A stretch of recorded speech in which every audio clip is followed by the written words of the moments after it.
আসসালামু আলাইকুম everyone, welcome to my channel learning English with me. আজকে আমি আর্টিকেলের পার্ট 4 এর ভিডিও নিয়ে এসেছি তোমাদের জন্য। আর্টিকেল পার্ট 4 এর এই ভিডিওতে আমি আর্টিকেল এন এর ব্যবহার ও কিছু এক্সাম্পল সম্পর্কে আলোচনা করব। চলো শুরু করা যাক। সাধারণত উচ্চারণের ভিত্তিতে শব্দের শুরুতে ভাওয়েল থাকলে তাদের পূর্বে আর্টিকেল এন বসে। কোনো ওয়ার্ডের প্রথম অক্ষর এইচ হলে তার উচ্চারণ ও এর মতো হলে তার পূর্বে এন বসে।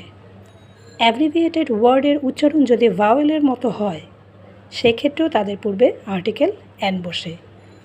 অপরিচিত ব্যক্তির নাম বা পদবীর পূর্বে এন বসে। পেশা, ব্যবসা প্রভৃতি বোঝাতে এন বসে। ইচ বা পার বোঝাতেও আর্টিকেল এন বসে।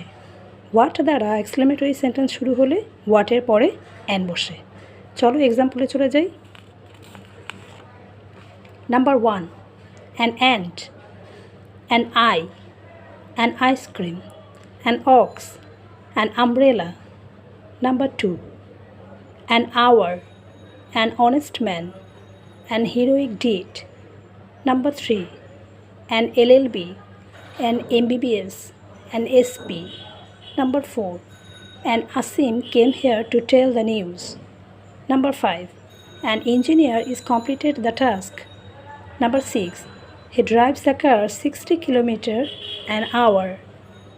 Number 7, what an awful remark. That's all for today. Thank you for watching my video.